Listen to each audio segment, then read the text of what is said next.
उत्तर भारत हा भाजपमय झालेला आहे। अनेकदा अँटी इन्कम्बन्सी झाली, आता नाही नंतर नाही असं म्हणून सुद्धा भाजप सारखं येतोय। त्याच्यातला भाजपचा वाटा, संघाचा वाटा, दिल्लीच्या निवडणुकीच्या निमित्तानं मला तुमच्याकडनं संघाच्या वाट्याबद्दल विचारायचं आहे। मोदींचा करिश्मा याबद्दल काय सांगाल? नाही, याच्यात मुळात या सर्व तुम्ही जे सांगितलं भाजपचा वाटा, संघाचा वाटा, मोदींचा करिश्मा, याच्यापेक्षा माझ्या दृष्टीने चौथ्यांदा लागोपाठ आप न येण्या किंवा चौथ्यांदा कुठलाही पक्ष येऊ शकत नाही, अँटी इन्कम्बन्सी हा सर्वात महत्त्वाचा फॅक्टर आहे। याला जोडून इतर फॅक्टर्स असे येतात की मुळात आपची आणि काँग्रेसची व्होट बँक ही एकच आहे, त्याच्यामुळे आपची व्होट बँक ही पूर्णपणे काँग्रेसकडे तशीच ट्रान्सफर होऊ शकत नाही आणि म्हणून आपल्याला असं दिसतंय की काँग्रेस एकच्या पलीकडे जाऊ शकलेलं नाही। दोघं एकत्र असते तर वेगळं दिसलं असतं, पण त्याच्यामध्ये आप मोठा झाला असं जे काँग्रेसला अभिप्रेत नव्हतं आणि म्हणून ते एकत्र आलेले नाहीत। पण याच्यामध्ये म्हणजे तो मघाशी जे मी वापरलेलं एक ती टर्म आहे, हम तो मरेंगे सनम तुमको भी साथ में लेके डुबेंगे, तशा प्रकारचा हा गेम झालेला आहे जो एक प्रकारे कम्युनिस्टांना संपवण्याकरता काँग्रेसनी व्हाया ममता बॅनर्जी व्हाया तृणमूल तोच बंगालमध्ये खेळलेला होता, तशा प्रकारे आपच्या बाबतीत हा गेम झालेला आहे। एक खरं दिसतंय की आता नॉर्थमध्ये फक्त पंजाब वगळता आणि काश्मीर वगळता सगळीकडे भाजपचा झेंडा आपल्याला दिसत आहे।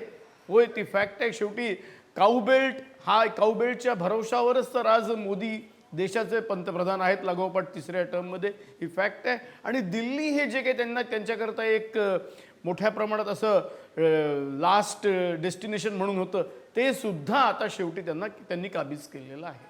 यानंतर पुढचे मार्ग काय असतील या सगळ्या पक्षांसमोर, विशेषतः काँग्रेस आणि आपच्या बाबतीत? पुढे आता उत्तर पट्ट्यातला सेक्युलर स्पेस म्हणजे धर्मनिरपेक्ष राजकारणाचा अवकाश, हा या दृष्टीने आप जो आतापर्यंत एक आव्हान वाटला होता आणि केजरीवाल तर म्हणत होते की आता मीच नाही, ते पुढे काय होणार? तेच आता तो तिथे राहणार नाही।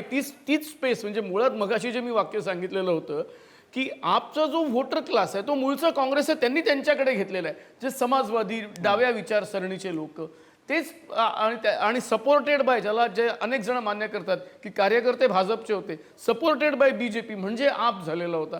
आता त्यातला तो जो सेक्शन आहे तो एक प्रकारे डिसइल्युजन होऊन पुन्हा काँग्रेसकडे वापस येईल की बीजेपीकडे जाईल हा प्रश्न आहे। आणि अशा प्रकारचं हे होऊ शकतं, याचं कारण मला आता त्याचं फारसं फ्युचर मला दिसत नाहीये।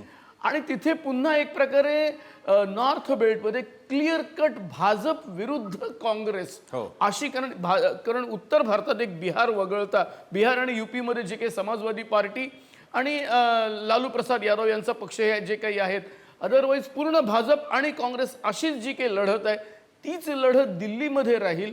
आणि आपनी जे काही एकदम नॅशनल पार्टी वगैरे म्हणून 3-4 ठिकाणी लढून त्यांनी जे काही मिळवलेले होते आवश्यक ते पर्सेंटेज, ते आता राहणार नाही आणि कदाचित त्यांचं नॅशनल पार्टी स्टेटस सुद्धा त्यामुळे काही पुढच्या इलेक्शनपर्यंत जाऊ शकतं। गोपाळ तिवारीने एक प्रश्न विचारला म्हणजे गोपाळ तिवारीजी, हे खरं आहे राहुल गांधींनी मधल्या काळात मोठ्या प्रमाणात परिश्रम